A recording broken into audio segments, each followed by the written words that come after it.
দেখো, তোমাদের বিয়ের কথা তো এখনো সবাই জানে না, তাই এমন এখানে ওখানে লুকিয়ে দেখা না করাই ভালো। বড় কারো চোখে পড়লে তখন কিন্তু সব দিক সামাল দিয়ে কষ্টকর হয়ে যাবে। আই নো ভাবিমণি, বাট বউটা তো আমার। জিহান লেশহীন কথায় মহুয়া নিজের কপালে হাত রাখল। রুহানি বিক্ষুব্ধ দৃষ্টিতে তাকালো জিহানের দিকে। তা দেখে জিহান বেচারা একটা শুকনো ঢোক গিলল।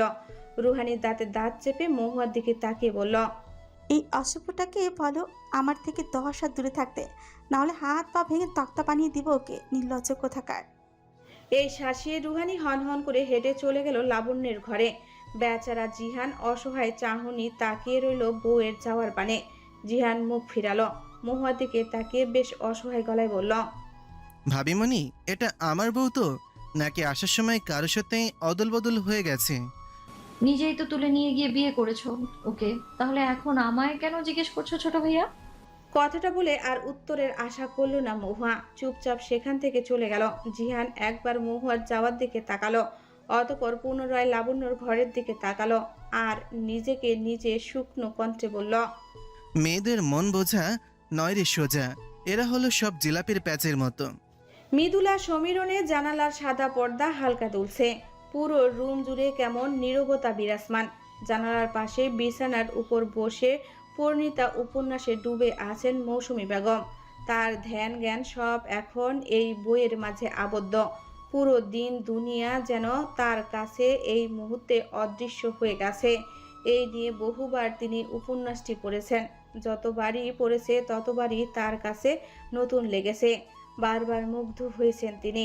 তিনি যখন বইয়ের মাঝে নিমগ্ন তখনই রুমে প্রবেশ করলেন নাসিরউদ্দিন চৌধুরী।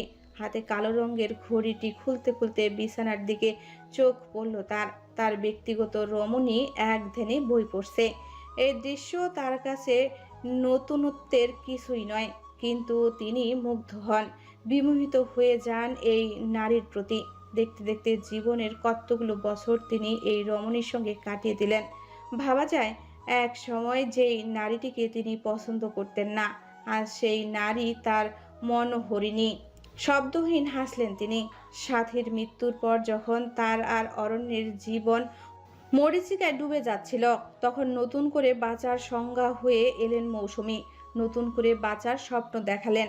মৌসুমী বেগম তাদের জীবনে না আসলে হয়তো তারা এতদিন ওই মরীচিকায় ডুবে যেত।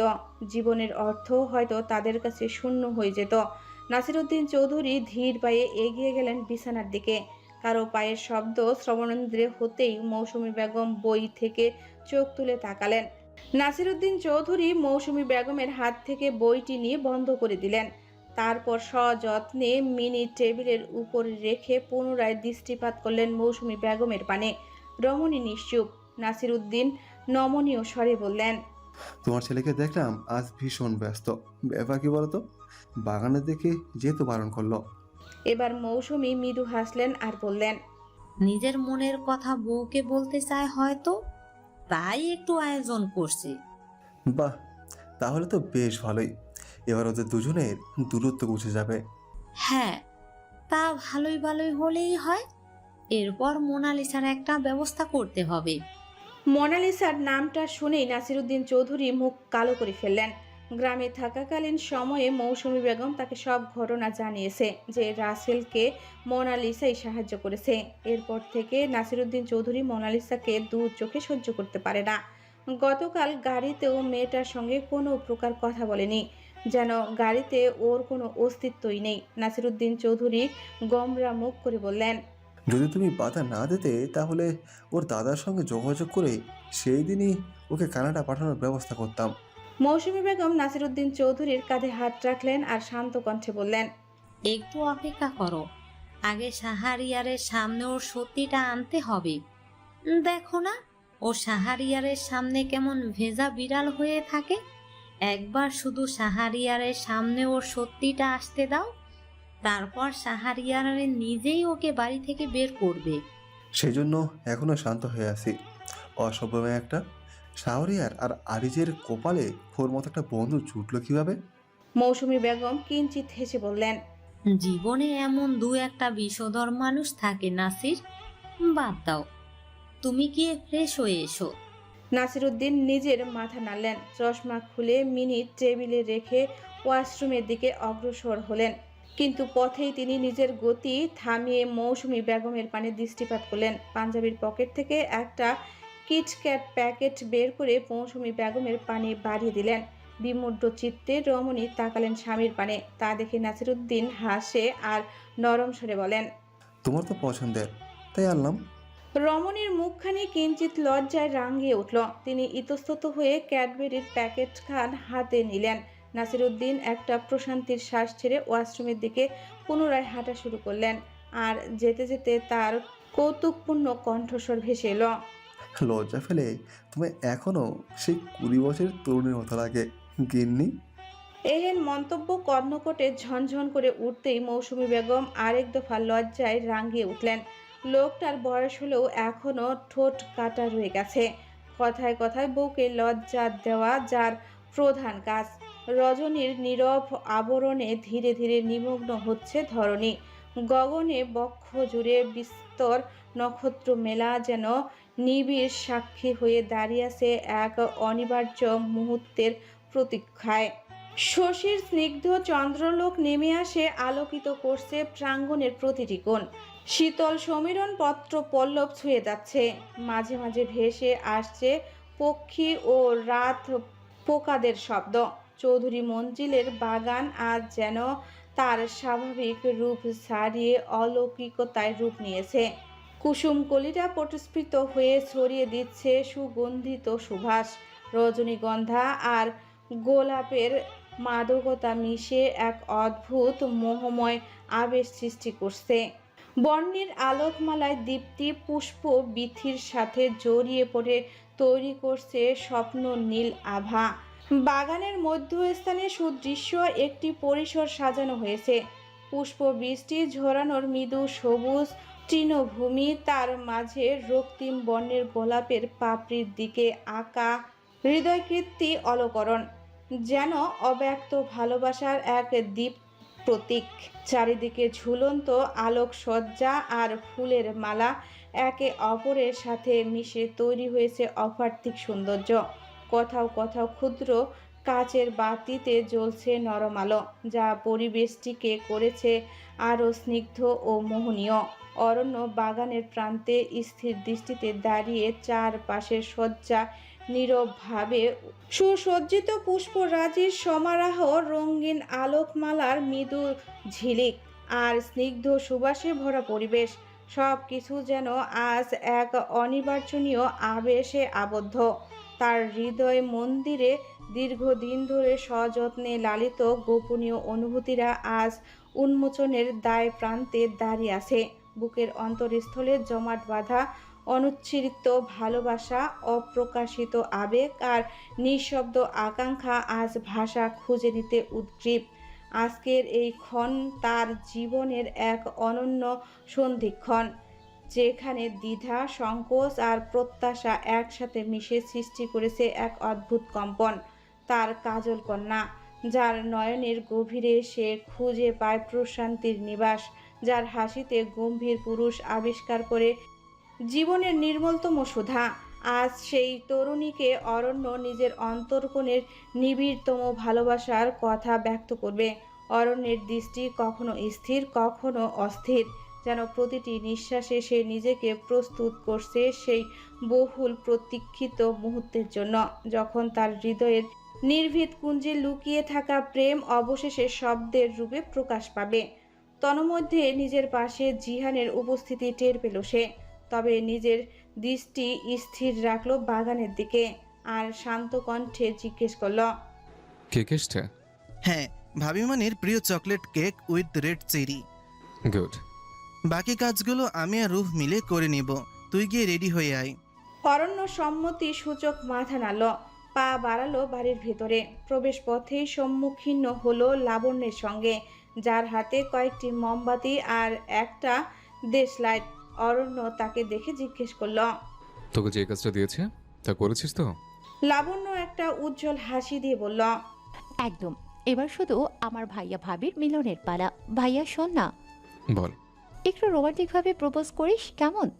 কথাটা শোনা মাত্রই অরণ্য লাবণ্যের মুখ পানে এমন দৃষ্টিতে তাকালো যেন ও 10টা খুন করে রক্ত মাখা হাতে অরণ্যের সামনে এসে দাঁড়িয়েছে। ভাইয়ের এমন দৃষ্টি দেখে বেচারি চুপসে গেল আর একটা অপ্রস্তুত হাসি দিয়ে বলল, আমি তো মজা করছিলাম, এমন করে তাকানোর কি আছে? যা, নিজের কাজ কর গিয়ে।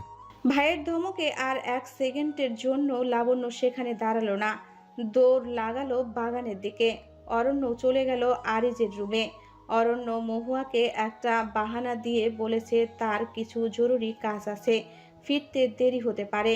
সেই কথাটি শুনে মহুয়ার খটকা লাগলেও সে আর অতিরিক্ত কৌতূহল প্রকাশ করে না। হৃদয়ের অন্তরস্থলে অকারণ প্রশ্নের ঢেউ উঠলেও সে সেগুলো সংযত রেখেই নিজের পড়ায় মনোনিবেশ করে। নীরব রুমে আবহে পাতার পর পাতা উল্টাতে উল্টাতে বই পোকা মহুয়া হারিয়ে গেল বইয়ের মাঝে। ক্রমশ সন্ধ্যার গাঢ় হয়ে রাত্রির আবরণে আবৃত হলো চারপাশ, অথচ মহুয়ার সে বিষয়ে কোনো ভ্রুক্ষেপ নেই। কিন্তু হঠাৎ যখন তার ক্লান্ত দৃষ্টি ঘড়ির কাঁটার দিকে গেল, তখন প্রায় 9টা বেজে গেছে। পড়তে পড়তে কখন যে সময় গড়িয়ে গেছে সে বুঝতেই পারেনি। দীর্ঘক্ষণ একটানা পড়ার পর দেহ আর মনকে সামান্য প্রশান্তি দিতে সে একটুখানি বিরতির আশ্রয় নিল। নীরবে উঠে গিয়ে ওয়াশরুমে প্রবেশ করল। শীতল জলে মুখমণ্ডল স্পর্শ করতেই এক প্রকার সতেজতার স্রোত তার অন্তরে সঞ্চারিত হলো। ফ্রেশ হয়ে পুনরায় ঘরে ফিরল ও সবুজ শাড়ির সোনালি আঁচল দিয়ে নিজের মুখ মুছতে মুছতে ধীর পায়ে বিছানার দিকে এগোতেই ওর দৃষ্টি আচমকাই স্থির হয়ে গেল। ফ্লোরে একটা চিরকুট পড়ে আছে অযত্নে। তা দেখে মহুয়ার চোখ দুটি কৌতূহল আর সংশয়ে মিশ্র অনুভূতিতে স্থির হয়ে গেল। হৃদয় যেন অদৃশ্য আশঙ্কা ও প্রত্যাশার সূক্ষ্ম টানে ধুকভুক করতে লাগলো। মহুয়া ধীর গতিতে সেই সাদা চিরকুটখানি হাতে তুলে নিল। কৌতূহল মিশ্রিত দৃষ্টিতে ভাঁজ খুলতেই স্পষ্ট হয়ে উঠল অরণ্যের সুপরিচিত হস্তাক্ষর। চিরকুটে লেখা আছে, আমার ছোট্ট হাঁসের বাচ্চা, অনুগ্রহ করে বাগানে আসুন, আপনার লাট সাহেব আপনার জন্য অপেক্ষা করছে। এই নামে সম্বোধন আর খানিকটা দুষ্টুমি ভরা আহ্বান পড়ে মহুয়ার অধরে হাসির অনিচ্ছাকৃত এক টান ফুটে উঠল। ও কি হাসবে নাকি বিরক্ত হবে তা যেন নিজেই স্থির করতে পারছে না। ভ্রু সামান্য কিঞ্চিত হলো, অথচ চোখের কোণে এক উজ্জ্বল ঝিলিক খেলা করে উঠল। হাঁসের বাচ্চা, এমন অদ্ভুত উপাধি দেওয়ার দুঃসাহস কেবল অরণ্যের পক্ষেই সম্ভব। তবুও তরুণীর মনে গভীরে এক সূক্ষ্ম প্রশ্ন উকি দিল, অরণ্য হঠাৎ এই চিরকুট তাকে কেন দিল? সরাসরি ডেকে নিতে পারত। তবে কি এর অন্তরালে কোনো বিশেষ আয়োজন লুকিয়ে আছে, নাকি কোনো অপ্রত্যাশিত অনুভূতির ইঙ্গিত? চিরকুটখানি হাতে নিয়ে মহুয়া কিছুক্ষণ স্থির হয়ে দাঁড়িয়ে রইল, ভাবছে যাবে কিনা। তখনই মনে পড়ে গেল সেদিনের জঘন্য ঘটনা। গতবারও তো গ্রামে সে এমন একটা চিরকুট পেয়েছিল। তারপরে রাসেল তাকে নিয়ে গিয়ে তার সম্মানহানি করার চেষ্টা করেছে। এ কথা ভাবতেই বিদঘুটে অনুভূতিতে গা গুলিয়ে উঠল মহুয়ার। নিজের মাথা ঝাঁকি দিয়ে সেই সব অশুভ ঘটনা মাথা থেকে ঝেড়ে ফেলে দিল। এই চিরকুটটা অরণ্য লিখেছে, সে নিশ্চিত, কারণ এই ঘটনার পর অরণ্য তার হাতের লেখা মহুয়াকে দেখিয়েছিল, যাতে মহুয়া ভবিষ্যতে তার লেখা চিনতে পারে। একটা স্বস্তির শ্বাস নিয়ে মহুয়া পা বাড়ালো তার গন্তব্যে। সুসজ্জিত বাগানের মধ্যস্থানে কালো রঙের স্যুট পরে দাঁড়িয়ে আছে অরণ্য, তার পেছনে দাঁড়িয়ে আছে আরিস, লাবণ্য, রুহানি আর জিহান। সকলে অপেক্ষা করছে একজন মাত্র কাঙ্ক্ষিত ব্যক্তির জন্য, যার জন্য আজ রাতের এত ঝলমলে আয়োজন। অরণ্যের নার্ভাস লাগছে, গাল শুকিয়ে যাচ্ছে, বুকের ভেতর কেমন ধুকভুক করছে। তাকে নার্ভাস হতে দেখে আরিস ওর কাঁধে হাত রেখে ওকে আশ্বাস দিয়ে বলল, সব ভালো হবে, দেখিস, আজ থেকে তোদের মধ্যকার সকল দূরত্ব মিটে যাবে। তাই যেন হয় রে আরিজ। চাপা স্বরে বলল অরণ্য। তখনই বাগানের প্রবেশদ্বার দিয়ে লাল রঙের শাড়ি পরিহিত এক অপ্সরার আগমন সবার দৃষ্টি আকর্ষণ করল। সবাই ঝলমলে ফুলকির দৃষ্টিতে তার দিকে তাকালো। তাদের কাঙ্ক্ষিত ব্যক্তি তাদের সামনে এগিয়ে আসছে অরণ্যের নিকট। গম্ভীর পুরুষ অনুভব করলো তার বুকের ধুকভুকানি বৃদ্ধি পাচ্ছে। তার কাজল কন্যা তার সামনে দাঁড়িয়ে আছে। তার দেওয়া লাল শাড়ি পরে। কিন্তু কিন্তু এক হাত ঘোমটা কেন টানলো মেয়েটা? লজ্জা, হ্যাঁ, হয়তো লজ্জার কারণে ঘোমটা দিয়েছে। অরণ্যের অধরে হাসির রেখা ফুটে উঠল। লাল শাড়ি পরিহিত অপ্সরীর অরণ্যের সম্মুখে দাঁড়াতেই অরণ্য এক হাঁটু ভাঁজ করে বসলো তার সামনে।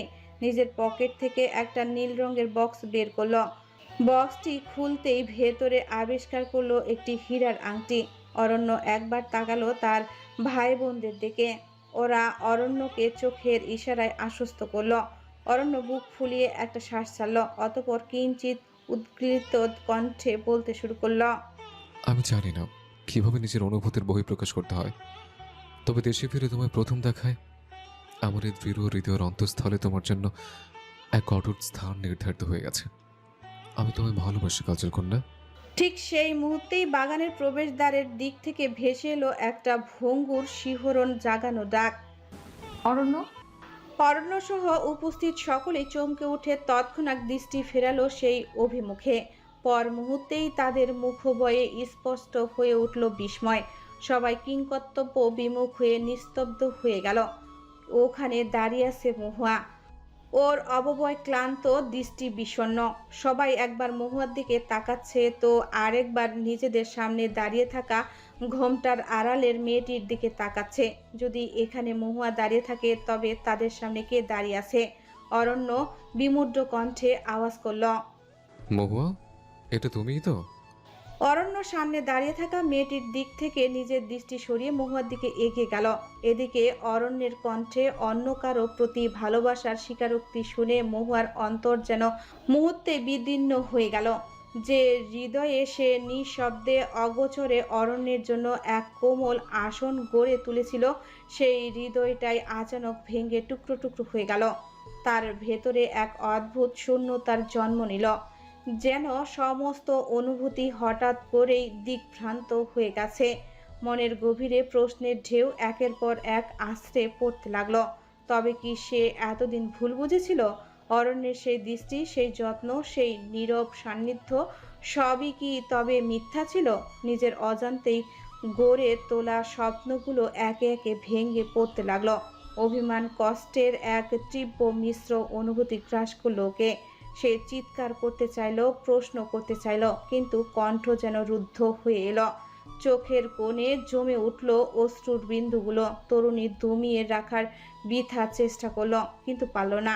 নিজের কোমল ভঙ্গুর সত্তার কাছে হেরে গিয়ে চোখের অশ্রুধারা ঝরঝর করে বইতে লাগলো। অরণ্য এসে ওর সামনে দাঁড়াতেই মেয়েটা আচমকাই এক বিস্ময়কর কাণ্ড ঘটিয়ে বসল। নিজের কণ্ঠকে দমিয়ে রাখতে ব্যর্থ হয়ে সে তার প্রিয় গম্ভীর পুরুষের ডান গালে নিজের 5 আঙ্গুলের ছাপ বসিয়ে দিল।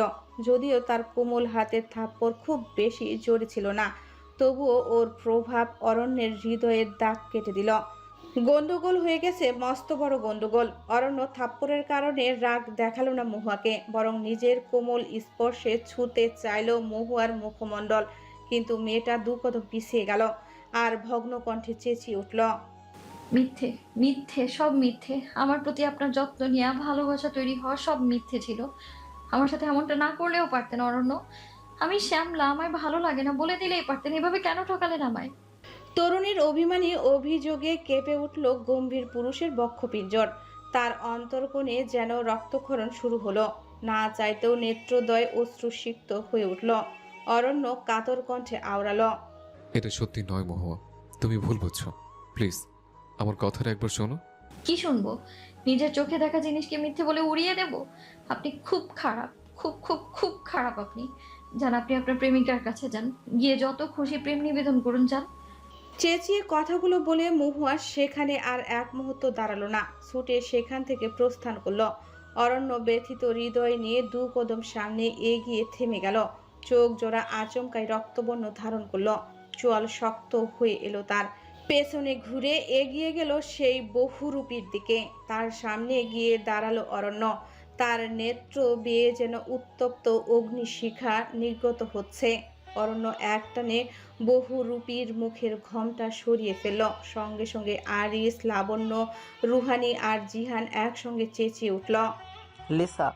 লিসা! কোনো শব্দ করবে তার পূর্বেই অরণ্য তাকে কোনো প্রকার কথা বলার ফুসরত না দিয়েই ওর গালে ঠাসিয়ে দুটো চর বসিয়ে দেয়। অরণ্য বজ্র কণ্ঠে ওর উপর চড়াও হয়। কুত্তার বাচ্চা, মাথা খারাপ হয়ে গেছে তোর? এত বেহায়া কবে হলি তুই? লয় পেয়ে মাথায় চড়ে বসছিস। এই শাড়ি কোত্থেকে পেলে তুই? অরণ্যের হুঙ্কারে লিসা সমেত সবাই কেঁপে উঠল। লিসা তো এক প্রকার কাঁপাকাঁপি শুরু করে দিয়েছে। অরণ্যের রাগী গম্ভীর রকচটা স্বভাবের, কিন্তু কখনো সে এমন আচরণ করেনি কারো সঙ্গে, বিশেষ করে তার কাছের মানুষজনের সঙ্গে। লিসা কম্পিত স্বরে বলল, মহুয়ার শাড়িটা দেখার আগে আমি তোদের রুম থেকে চুরি করে নিয়েছিলাম। কেন? তোর কি জামা কাপড়ের অভাব পড়েছে? তাই কোন না কোনো উদ্দেশ্য? আমি তোকে ভালোবাসি শাহরিয়ার, সে প্রথম থেকে। যখন ভাবলাম নিজের অনুভূতির কথা তোকে জানাবো, তখনই মহুয়ার সঙ্গে তোর বিয়ে হয়ে গেল। মেনে নিতে পারিনি আমি, আর ওকে এখন তুই ভালোবাসিস, এটা আমি কিছুতেই সহ্য করতে পারছিলাম না। তাই ওকে তোর থেকে দূরে সরাতেই আমি এমনটা করেছি। শাহরিয়ার, আমি তোকে ভীষণ ভালোবাসি, বিশ্বাস কর প্লিজ। ওর জন্য আমি দূরে ঠেলে দিস না।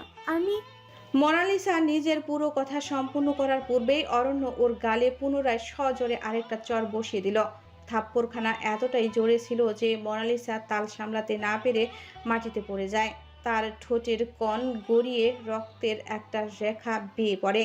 ছলছল নয়নে ও অরণ্যের দিকে তাকায়, কিন্তু অরণ্যের দৃষ্টিতে এই মুহূর্তে ওর প্রতি ঘৃণা ছাড়া আর কোনো অনুভূতি পরিলক্ষ্য হলো না।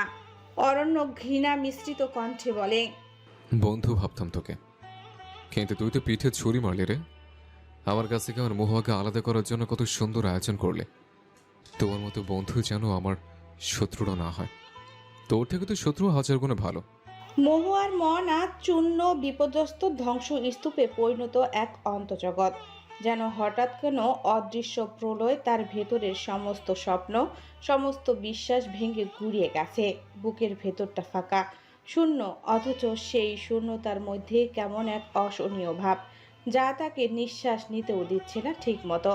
নির্বিকার কণ্ঠে নিজেকেই নিজে বলে উঠল সে, স্বার্থের দুনিয়াতে কেউ আপন হয় না।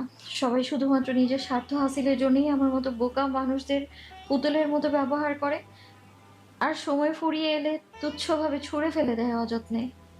চৌধুরী মঞ্জিলের ওই বৃহৎ অট্টালিকা ছেড়ে বেরিয়ে এসেছে তরুণী, নিঃশব্দে নিশ্চিহ্নে।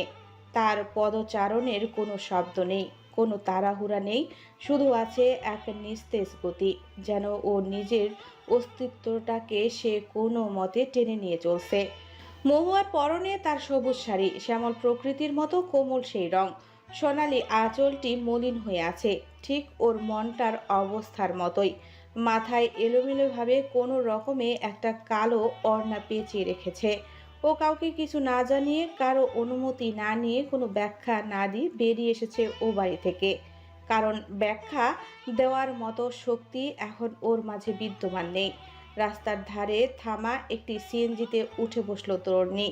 গন্তব্য ঠিক করা হয়ে গিয়েছে, ভুইয়া বাড়ি। সিএনজি এগোতে শুরু করে। শহরের শব্দ, আলো, ভিড় সব কিছু যেন এক স্পষ্ট আবরণ হয়ে মহুয়ার পাশ দিয়ে সরে যাচ্ছে। ভুইয়া বাড়ি এমন একটা স্থান যেখানে মহুয়ার জন্য আছে শুধু অপমান, লাঞ্ছনা আর অবহেলা। সেখানে রাশেদা বেগম তার সৎ মা আছেন, যার প্রতিটি প্রশ্নের সাথে সংশয়, প্রতিটি কথায় থাকে কাটার মতো খোঁচা। সেই বাড়িতে পা রাখা মানেই মহুয়ার জবাবদিহিতা দিতে হবে আর অপমান হতে হবে। তবু আজ এইসব কিছুই মহুয়ার কাছে তুচ্ছ, গুরুত্বহীন। কারণ তার ভেতরে যে দহন, যে অন্তর্দাহ চলছে, তা এসব কিছুকে স্নান করে দেয়। সে আজ এমন এক বেদনা বিধুর অবস্থায় দাঁড়িয়ে আছে, সেখানে অপমানও আর নতুন করে ওকে আঘাত করতে পারবে না। ওর ভঙ্গুর বুকের অন্তঃকরণ থেকে ভেসে এলো এক হাহাকার জড়ানো ভগ্ন সুর। যেখানেই যাই, যেখানেই তুমি আছো আমার এই প্রাণে, যেখানে যাই, যেখানে তুমি আছো আমার এই প্রাণে, আসবো ফিরে আবারও তোমারই টানে। যত্নে বিন্যস্ত সেই পুষ্পকানন মুহূর্তেই যেন প্রলয়ের বিভীষিকায় পরিণত হয়েছে। চারিদিকে ছড়িয়ে আছে ধ্বংসের করুণ উপেক্ষা। রক্তিম গোলাপের পাপড়ি দিয়ে নিমজ্জিত হৃদয়িক অকলন এখন ছিন্ন বিচ্ছিন্ন বিকৃত এক স্মৃতি চিহ্ন মাত্র। সুশোভিত চেয়ার আর মিনি টেবিলখান এলোমেলো হয়ে মৃত পাত্রের ন্যায় মাটিতে লুটিয়ে আছে। মহুয়ার জন্য সযত্নে প্রস্তুত করা শুভ্র কেক সবুজ তৃণভূমির বুকে লেপ্টে গিয়ে হারিয়েছে নিজের সৌন্দর্য ও সত্তা। আর এই সর্বনাশের নেপথ্যে দাঁড়িয়ে আছে শাহরিয়ার অরণ্য চৌধুরী, ক্রোধে উন্মাদ দহনময় এক অগ্নিপুরুষ। তার দৃষ্টিতে জ্বলে উঠছে সংহস্র দিবাকরের তেজ, আর অন্তরের তাণ্ডব ছড়িয়ে পড়েছে চারপাশের প্রতিটি কণায়। লিসার ভয়ে যেন অন্তর আত্মা থরথর করে কাঁপছে। অরণ্য এমন প্রলয়কারী সত্তার সাথে সে পরিচিত নয়। এ যেন এক অন্য মানব, যার সঙ্গে লিসা কেন, আরিজ, জিহান, লাবণ্য ও রুহানিও পরিচিত হয়ে ঘটেনি পূর্বে। সবাই তার কাছ থেকে দূরত্বেই দাঁড়িয়ে রয়েছে, কেউ তাকে গিয়ে শান্ত করার সাহস পর্যন্ত পাচ্ছে না। বাগান থেকে ভেসে আসা ভংচুরের শব্দ শুনে নাসিরউদ্দিন চৌধুরী আর মৌসুমী বেগমও সেখানে উপস্থিত হলেন। তবুও এলো না অরণ্যকে শান্ত করতে পারা মানুষটি। আসবে কি করে, সে তো বাড়িতেই নেই, অথচ তা এখনো কেউ টেরও পায়নি। মৌসুমী বেগম ছেলের এমন রূপ দেখে কি প্রতিক্রিয়া করবেন তা বুঝে উঠতে পারলেন না। নাসিরউদ্দিন চৌধুরী দূরত্ব বজায় রেখে শান্ত কণ্ঠে প্রশ্ন ছুড়লেন, বাগানের এই অবস্থা কেন? কি হয়েছে? জিহান আস্তে আস্তে তাদের সব খুলে বলেন। সব শুনে মৌসুমী বেগম আর নাসিরউদ্দিন চৌধুরী বিক্ষুব্ধ দৃষ্টি নিক্ষেপ করে লিসার পানে। তাদের এমন ক্রোধান্বিত চাহনি দেখে লিসা আরো চুপসে যায়। ছলছল নয়নে অরণ্যের পানে তাকিয়ে অসহায় কণ্ঠে বলে, শাহরিয়ার, আমি যা করেছি তা শুধুই তোকে পাওয়ার জন্য করেছি। প্লিজ আমায় ফিরিয়ে দিস না, আমি তোকে ভীষণ ভালোবাসি। লিসার কথাটা শেষ হওয়ার দেরি, কিন্তু তার গায়ে সঙ্গে সঙ্গে একটা চরের দাগ বসার দেরি হলো না। তবে এবার থাপ্পড়টি অরণ্য নয়, বরং মৌসুমী বেগম দিয়েছেন। তিনি অগ্নিকণ্ঠে মেয়েটির উপর চড়াও হলেন। লজ্জা শরমের মাথা কেটে খেয়েছো তুমি? আমাদের সামনে দাঁড়িয়ে একটা বিবাহিত ছেলেকে ভালোবাসার কথা বলতে লজ্জা করছে না তোমার? না, করছে না। আমি তো ওকে ওর বিয়ে হওয়ার আগে থেকে ভালোবাসি, কিন্তু কখনো বলতে পারিনি। আর যখন বলার জন্য রাজি হলাম, তখন আপনারা ওকে জোর করে ওর মহুয়ার সঙ্গে বিয়ে দিয়ে দিলেন। আপনারাই ওর জীবনটা ওই মেয়ের সঙ্গে জুড়ে দিয়ে নষ্ট করে দিয়েছে। মুখ সামনে কথা বল লিসা। আমার মায়ের সঙ্গে বেয়াদবি আমি একদমই বরদাস্ত করব না। অরণ্যের হুঙ্কারে লিসা থেমে গেল, সঙ্গে সঙ্গে মাথা নিচু করে ফেলল। চোখ থেকে 2 ফোঁটা উষ্ণ উত্তপ্ত অশ্রু বিন্দু ঝরে গড়িয়ে পড়ল। অরণ্য আরিজের দিকে তাকিয়ে শান্ত কণ্ঠে বলল, ওকে তুই এক্ষুনি আমার আগ্রাবাদের ফ্ল্যাটে রেখে আয়, আর 2-1 দিনের মধ্যে ওর কানাডা যাওয়ার ব্যবস্থা কর। শাহরিয়ার, তুই আমার সাথে এমনটা করতে পারিস না। আচ্ছা, সব বাদ, আমাদের বন্ধুত্ব, তার কি হবে? করুণ স্বরে কথাটা বলল লিসা। তা শ্রবণেন্দ্রিয় হতেই অরণ্য তিক্ততায় শব্দহীন হাসল, আর লিসার দিকে তাকিয়ে তিক্ত স্বরে বলল, যদি তোর মন থেকে আমার জন্য তৈরি হওয়া অযাচিত অনুভূতিগুলো মুছে ফেলতে পারিস, তবে আবার ফিরে আসিস। আমি একজন বন্ধু হিসেবে তোকে পুনরায় গ্রহণ করে নেব, কিন্তু এর আগে আমাকে তোর মুখ দেখাবে না। আরিজ, ওকে নিয়ে যা এক্ষুনি। শেষ বাক্যটি বজ্রকণ্ঠে বলল অরণ্য। তাতে কেঁপে উঠল লিসা। আরিস কিছুক্ষণ নিশ্চুপ দাঁড়িয়ে রইল। চারপাশে তখন ভারী নীরবতায় আবরণ। ভাঙ্গাচোরা সাজসজ্জার মাঝে অরণ্যের রুদ্র রূপ যেন আরো ভয়ঙ্কর হয়ে উঠেছে। তার চোয়াল শক্ত, দৃষ্টি কঠোর। লিসা কাপা হাতে আঁচলের প্রান্ত মুঠোবন্দি করল। বুকের ভেতরটা যেন হাহাকারে বিদীর্ণ হয়ে যাচ্ছে ওর। এত বছরের অনুভূতি, আকাঙ্ক্ষা সবকিছু এক মুহূর্তেই অপমানের ধুলোয় লুটিয়ে পড়েছে। তবুও লিসা কোনো প্রতিবাদ করল না। নত দৃষ্টিতে নিঃশব্দে অশ্রু বিসর্জন দিল মাত্র। আরিস ধীর পায়ে লিসার নিকট এগিয়ে এলো, মৃদু স্বরে বলল, চল। লিসা একবার শুধু অরণ্যের দিকে তাকালো। সেই দৃষ্টিতে ছিল নিঃশ্বাসিত অপ্রত্যাশার ছায়া, ভঙ্গনের আরতি। অথচ অরণ্য তাকালো না, সে নির্বিকার, যেন তার হৃদয়ের সমস্ত কোমলতা ক্রোধের দাবানলের ভূষ্মীভূত হয়ে গেছে। লিসা আরিজের সাথে প্রস্থান করে নীরবে।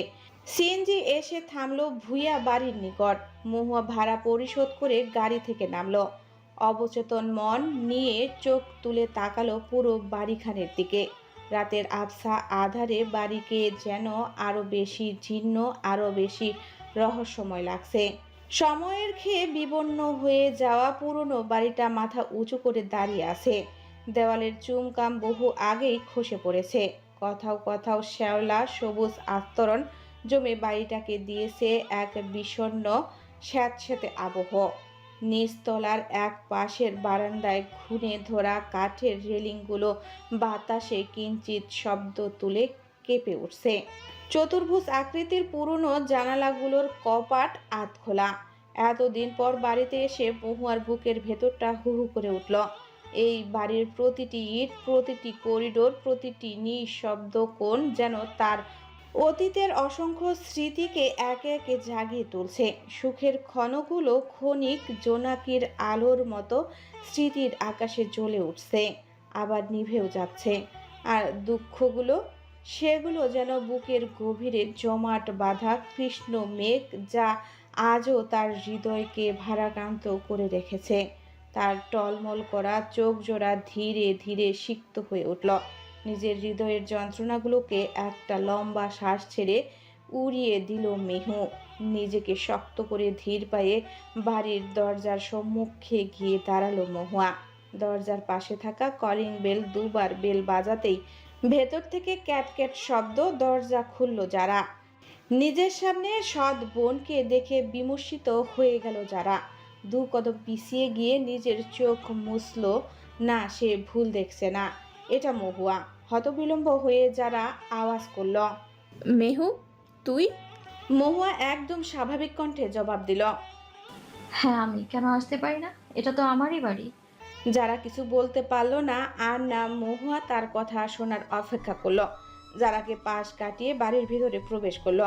রাশেদা বেগম তখন দিদারসে সোফার উপর পায়ে পা তুলে এক দৃষ্টিতে টিভি চলতে থাকা সিরিয়াল দেখছে। মহুয়া কোনো প্রকার শব্দ না করে রিমোট হাতে নিয়ে টিভি বন্ধ করে দাঁড়ালো রাশেদা বেগমের সামনে। টিভি বন্ধ হওয়ায় বিরক্তিতে মুখ কুঁচকে যখন তিনি কিছু বলতে যাবেন, তার আগেই মহুয়াকে এতদিন পর দেখে তিনি থ হয়ে গেলেন। আপাত মস্তক মেয়েটাকে খুঁটিয়ে খুঁটিয়ে দেখলেন, অতঃপর গলা ফাটা শব্দে চেঁচিয়ে উঠলেন, মেহু তুই এখানে কি করছিস? বাবার বাড়িতে মেয়েরা কি করতে আসে রাশেদা মা? না মানে তুই তো আসিস না তাই। এতদিন প্রয়োজন বোধ করিনি, তাই আসিনি। এখানে আসলেই তো তোমরা জালেমের মতো আচরণ করো আমার সঙ্গে। কথাটা শুনে রাশেদা বেগম তেলে বেগুনে স্যাত করে উঠলেন। বসা থেকে উঠে দাঁড়িয়ে ঠাস করে একটা চর বসিয়ে দিলেন তরুণীর কোমল গালে, আর দাঁতে দাঁত চেপে বললেন, ওই বাড়ি থেকে থেকে খুব দেমাগ বেড়ে গেছে তাই না তোর? আমার সঙ্গে গলা উঁচিয়ে কথা বলছিস বেয়াদব মাইয়া। চর খেয়ে এমন কথা শুনেও মহুয়ার নয়ন যুগল অনড় রইল। শুভ্র গুণ্ড দেশে আঙ্গুলের লালচে ছাপ স্পষ্ট হয়ে উঠলেও তার হৃদয় মন্দিরে কোনো আলোড়ন জাগল না।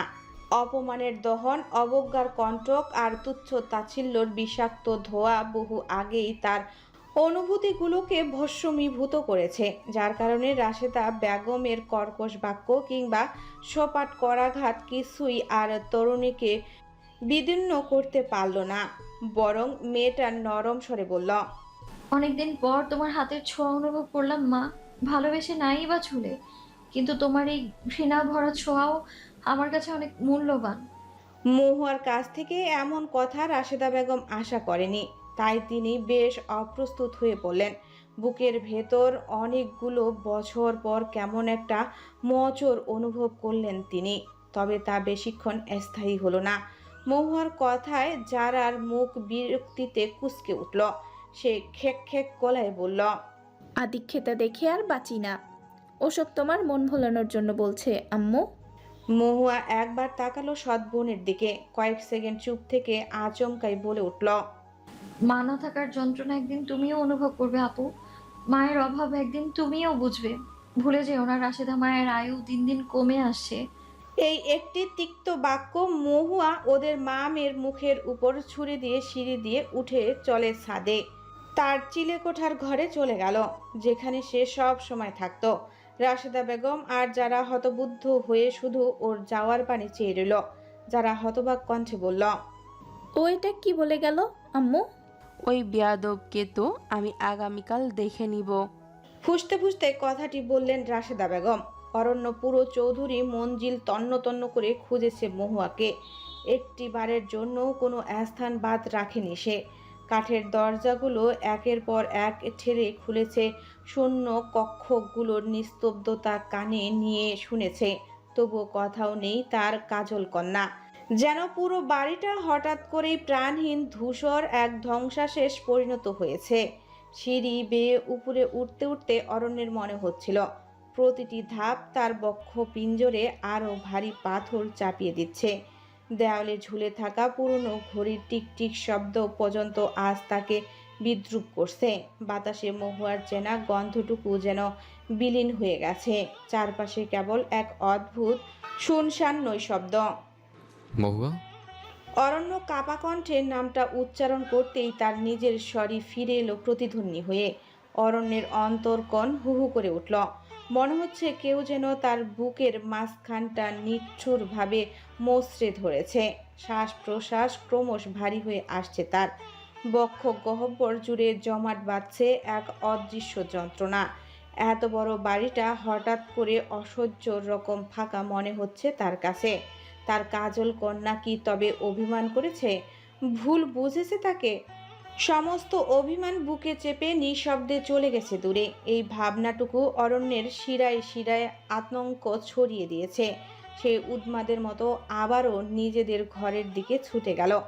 এলোমেলো বিছানা, আধ খোলা জানালা আর বাতাসে উঠতে থাকা পর্দা দেখে তার হৃদয়টা কেঁপে উঠল।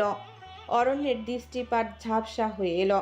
বুকের গভীর অদ্ভুত এক শূন্যতা ক্রমশ বিস্তার লাভ করছে, যেন কেউ তার জীবন থেকে আলোটুকু কেড়ে নিয়ে চারপাশটাকে গাঢ় অন্ধকারে ঢেকে দিয়েছে। কয়েক মুহূর্ত এভাবেই কাটল। পরক্ষণেই অরণ্য নিজেকে শক্ত করল। গাড়ির চাবি হাতে নিয়ে রুম থেকে বেরিয়ে গেল। লিভিং রুমে আসতেই তার চিন্তায় মগ্ন পরিবারের সঙ্গে সম্মুখীন হলো। মৌসুমী বেগম ছেলের হাতে গাড়ির চাবি দেখে বিচলিত কণ্ঠে আওড়ালেন, কোথায় যাচ্ছিস তুই? আমার বউকে ফিরে আনতে। শান্ত কণ্ঠে উচ্চারণ করলো সে। তার উত্তর কর্ণকটে পৌঁছানো মাত্রই সবাই বিস্ময় মিশ্রিত নয়নে তাকালো অরণ্যের দিকে। বউ। অরণ্য মহুয়াকে নিজের বউ বলছে।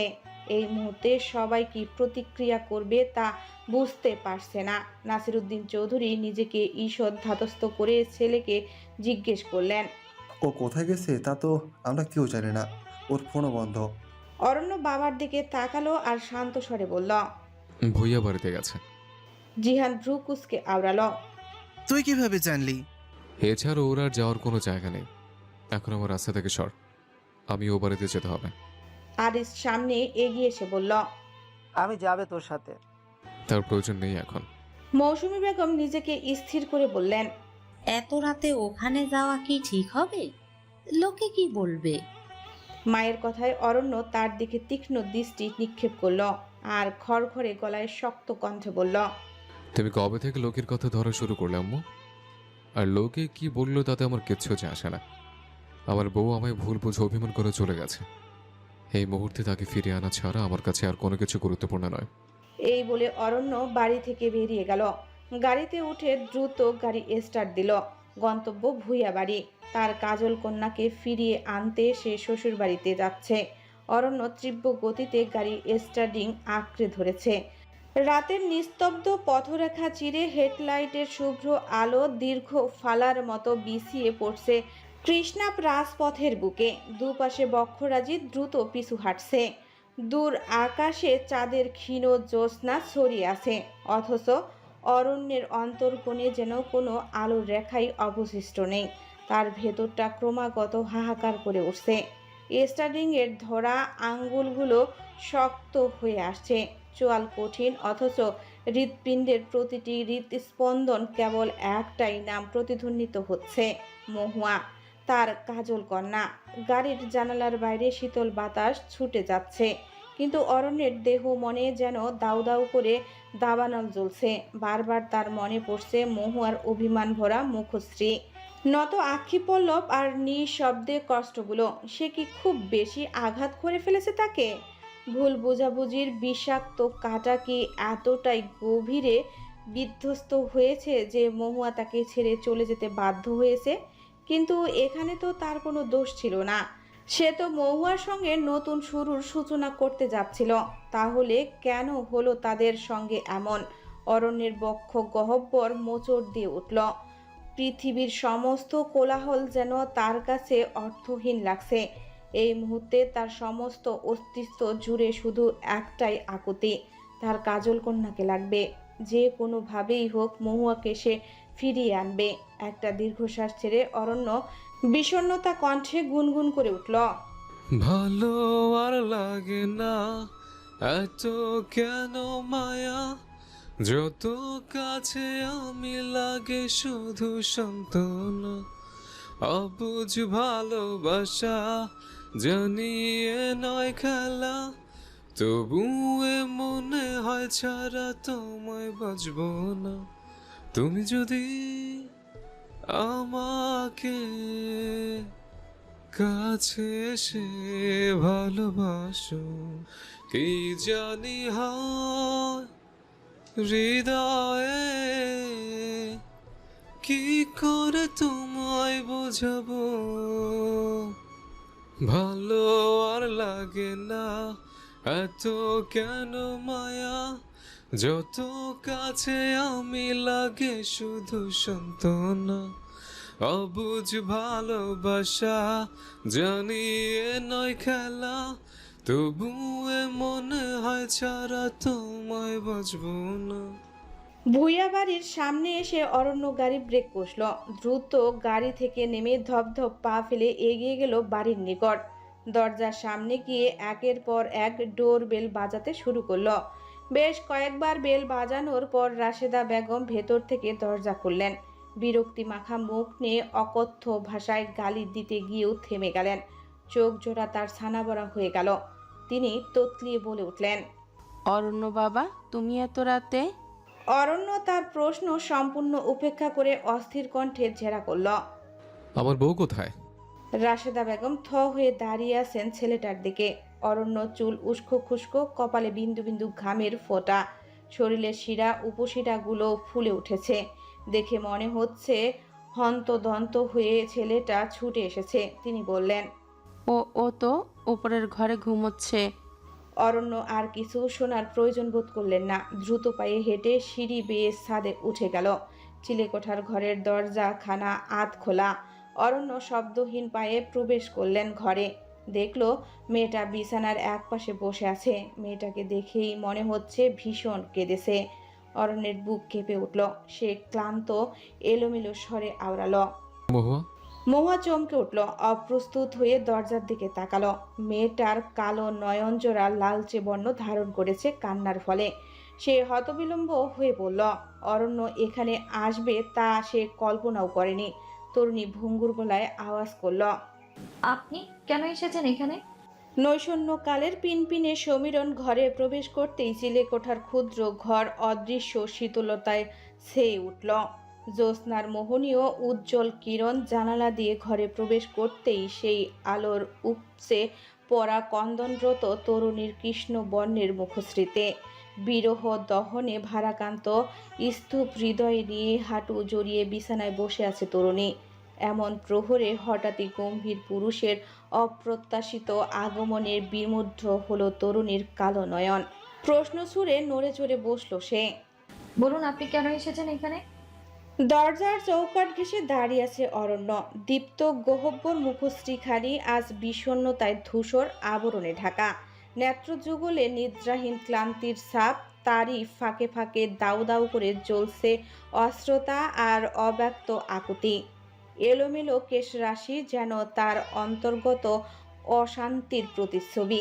বিরহের দহন কেবল তরুণীর হৃদয়ে নয়, সমান তাপে দগ্ধ করেছে পুরুষটির অন্তরও।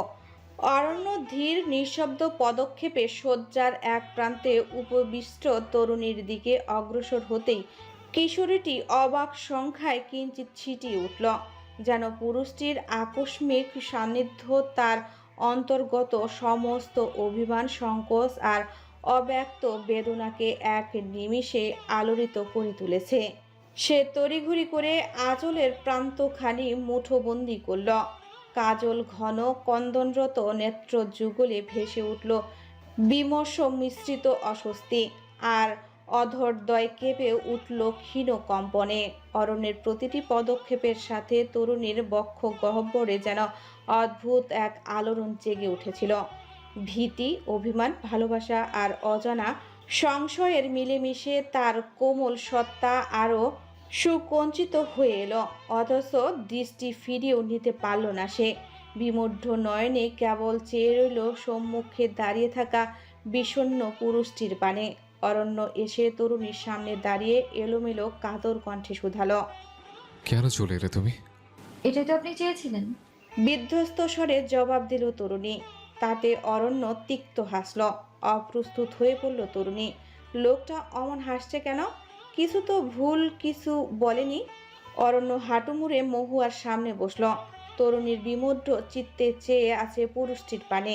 ঠিক সেই প্রহরেই পুরুষটির দেহে মাখা তীব্র পারফিউমের ঘ্রাণ ধীরে ধীরে মহুয়ার ঘ্রাণেন্দ্রিয় স্পর্শ করল।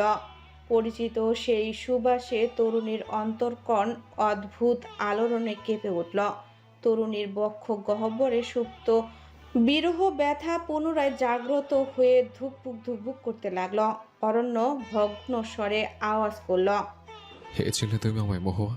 তরুণী নিশ্চুপ রইল। কোনো উত্তর নেই তার কাছে।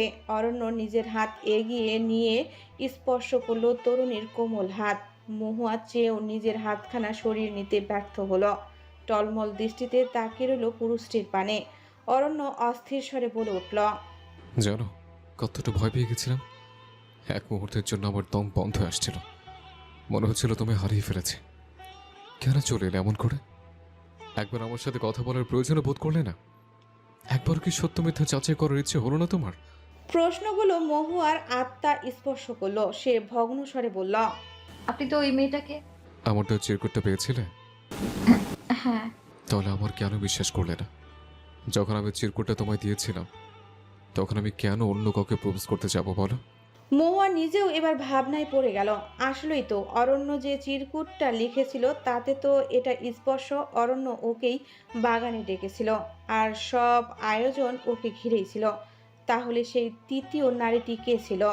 মহুয়া ভাবান্তর কণ্ঠে বলল, তাহলে ওই মেয়েটা কে ছিল? লিসা ছিল। চমকে উঠল তরুণী। হতবুদ্ধ দৃষ্টি নিক্ষেপ করলো পুরুষটির পানে আর অবিশ্বাস্য কণ্ঠে বলল, ওটা লিসা আপু ছিল? উনি কেন এমনটা করলো?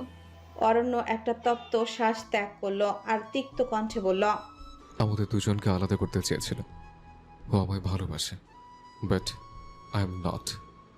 আমি ওকে বন্ধু ছাড়া কখনো অন্য কোনো দৃষ্টিতে দেখিনি। মহুয়া নিজের চোখের জল মুছে ফেলল। একটা প্রশান্তির শ্বাস ছাড়ল।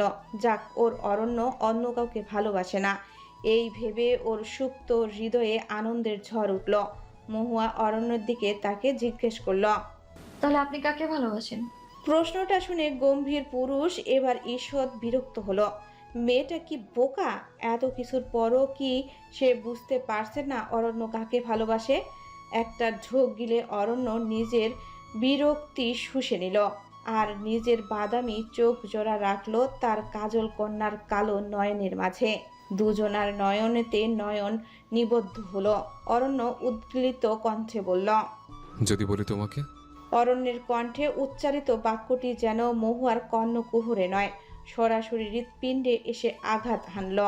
ক্ষণিকের জন্য সময় যেন থমকে দাঁড়ালো কোনো অদৃশ্য দৈব বলে। মহুয়া নির্বিকার চাহনিতে চেয়ে রইল পুরুষটির পানে। তার কৃষ্ণবর্ণ আক্ষি পল্লবে বিস্ময়ের ছায়া গাঢ় হয়ে উঠল। বুকের ভেতরটা হঠাৎ কেমন অশান্ত ঢেউয়ের আলোড়িত হয়ে উঠল। ওর মনে হচ্ছে দীর্ঘ প্রতীক্ষার পর কেউ যেন ওর শুষ্ক হৃদয় প্রান্তের স্নিগ্ধ শ্রাবণ ধারা বর্ষণ করেছে। তরুণীর অধর যুগল কেঁপে উঠল সূক্ষ্ম কম্পনে। সে কিছু বলতে চাইল, অথচ শব্দগুলো যেন কণ্ঠনালীতে এসে আটকে গেল।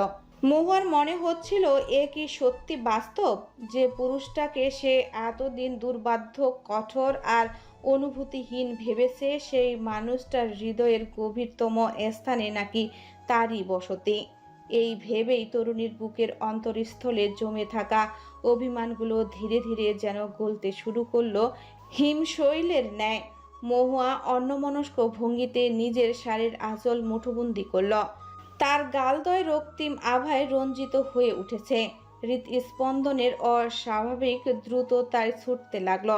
অরণ্য গভীর দৃষ্টিতে চেয়ে রইল মহুয়ার পানে। তার কাজল কন্যার লজ্জায় রঞ্জিত মুখবয়, কাঁপতে থাকা আক্ষি পল্লব আর অস্থির শ্বাস প্রশ্বাস দেখে পুরুষটার হৃদয় অদ্ভুত কোমলতায় ভরে উঠল। মনে হলো পৃথিবীর সমস্ত ক্লান্তি যেন এই এক মুহূর্তেই বিলীন হয়ে গেছে। অরণ্য মেঝে থেকে উঠে মহুয়ার নিকট বসল আর কণ্ঠস্বর কিঞ্চিত নমনীয় করে শুধালো। বিশ্বাস হচ্ছে না কাজল কন্যা? কাজল কন্যা নামটি শুনে তরুণী আরো লজ্জা পেয়ে গেল। গুটিয়ে নিল নিজেকে, যেন অরণ্যের ওই গভীরতম দৃষ্টি থেকে নিজেকে আড়াল করতে চাইছে। এমন নামে আজ পর্যন্ত কেউ তাকে ডাকেনি। মহুয়া নিজের মাথা এদিকে ওদিকে দুলিয়ে বোঝালো তার বিশ্বাস হচ্ছে না। তা দেখে অরণ্য অধরের কোণে লেগে থাকা হাসির স্ফুটিত আরও প্রগাঢ় হলো। সে একটানে মহুয়াকে নিজের কাছে নিয়ে এলো। আকস্মিক ঘটনায় তরুণী ভারসাম্য সামলাতে না পেরে আছড়ে পড়ল গম্ভীর পুরুষের শক্ত পুরুষালী বক্ষস্থলে। অরণ্য শান্ত স্বরে জিজ্ঞেস করল, কি করলে বিশ্বাস করবে? মহুয়া অরণ্যের দিকে না তাকিয়ে মিহিকণ্ঠে উত্তর দিল, জানি না। কিন্তু আমি জানি। এই বলে অরণ্য ধীর ভঙ্গিতে মহুয়ার থুতনিতে আঙ্গুল ছুঁয়ে তাকে নিজের পানে দৃষ্টিপাত করতে বাধ্য করল। তরুণী কাপা কাপা আক্ষি পল্লব তুলে তাকাতেই পুরুষটির গাঢ় বাদামি অক্ষিদ্বয়ে এক তীব্র দুর্বোধ্য আবেশ ছড়িয়ে পড়ল। পর মুহূর্তেই অরণ্য সামান্য ঝুঁকে এলো মহুয়ার নিকটে। কোনো পূর্বাভাসের অবকাশ না দিয়ে নিজের ঈর্ষদোষ অধর যুগল মিলিয়ে দিল মহুয়ার রক্তিম অধরে। আকস্মিক সেই স্পর্শে সমগ্র শরীর শিহরিত হয়ে উঠল তরুণীর। বিস্ময়ে তার কৃষ্ণাপ নয়নদ্বয় প্রসারিত হয়ে গেল। বুকের ভেতর হৃৎস্পন্দন যেন মুহূর্তেই উন্মাদ গতিতে ছুটতে লাগলো। তরুণীর আঙ্গুলগুলো অজান্তেই খামচে ধরল বেসামাল পুরুষটির কাঁধ। লজ্জা, বিস্ময় আর আবেগে তার সমগ্র সত্তা কেঁপে উঠল নিবিড় কম্পনে। নিজের চক্ষুদয় আবেশেই বুঝ নিল সে। সঙ্গে সঙ্গে তা থেকে গড়িয়ে পড়ল দু ফোঁটা আনন্দের অশ্রুধারা। কয়েক মুহূর্তে এতভাবে অতিবাহিত হওয়ার পর শ্বাস নেওয়ার জন্য অরণ্য কিঞ্চিত সরে এলো মহুয়ার কাছ থেকে। আবেশিত দৃষ্টিতে তাকিয়ে আছে জোরে জোরে শ্বাস নিতে থাকা তরুণীর দিকে। অরণ্য মেয়েটাকে জড়িয়ে নিল নিজের বক্ষস্থলে আর এই প্রথমবারের মতো অতি মোহনীয় স্বরে স্বীকার করল, I love you Mrs Chowdhury. প্রথম যেদিন তোমায় নীল শাড়িতে দেখেছিলাম সেদিন থেকেই হৃদয়ের অন্তঃপুরে তোমার বসবাস। আমি জানি না কিভাবে ভালোবাসার কথা স্বীকার করতে হয়। শুধু এটুকুই বলবো, তোমায় ছাড়া আমার জীবন আলোকহীন এক অন্ধকার নিবাস। মহুয়া কি বলবে তা সে নিজেও জানে না। তার কণ্ঠনালী থরথর করে কাঁপছে। এত সুখ বুঝি তার এই পোড়া কপালে লেখা ছিল? মেয়েটা আচানক ফুপিয়ে ফুপিয়ে কেঁদে উঠল। তা দেখে বিচলিত হয়ে পড়ল অরণ্য। মেয়েটাকে নিজের সাথে আরও আষ্টে পিষ্টে জড়িয়ে নিল আর কোমল স্বরে বলল, ও মহুয়া, কাঁদছো কেন? প্রপোজাল পছন্দ হয়নি? মেয়েটা কন্দনরত নেত্র যুগলে অরণ্যের পানে তাকালো আর ফুপাতে ফুপাতে বলল, আমি কখনো ছেড়ে যাবেন না তো? এই কেমন কথা মহুয়া? ভালোবেসেছি কি তোমায় মাঝপথে ছেড়ে দেওয়ার জন্য? মেয়েটা অরণ্যকে শক্ত করে জড়িয়ে ধরল, যেন ছেড়ে দিলেই অরণ্য একেবারে হারিয়ে যাবে। ভয় মিশ্রিত ভঙ্গুর কণ্ঠে তরুণী বলল, আমায় যারা ভালোবাসে তারা সবাই আমার জীবন থেকে হারিয়ে যায়। তাই তো রাশেদা মা আমায় অপয়া বলে। আপনি হারিয়ে যাবেন না তো? অরণ্য ফোঁস করে একটা শ্বাস ছাড়ল। মেয়েটার ললাটে গাঢ়ভাবে নিজের অধর যুগল ছুঁয়ে দিয়ে বলল, মৃত্যুর উপর কারো হাত থাকে না, তবে আমি যতদিন বেঁচে থাকবো ততদিন তুমি আগলে রাখবো। কখনো নিজের থেকে আলাদা হতে দেব না। আমি আমি আমি আপনার ভালোবাসি আপনাকে অরণ্য।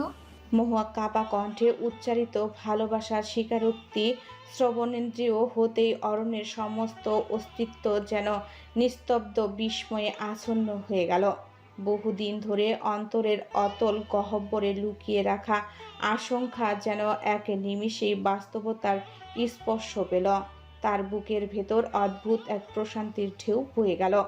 যেন দীর্ঘ খরার পর তৃষ্ণার্ত মৃত্তিকার অবশেষে শ্রাবণের স্নিগ্ধ বর্ষণ লাভ করেছে।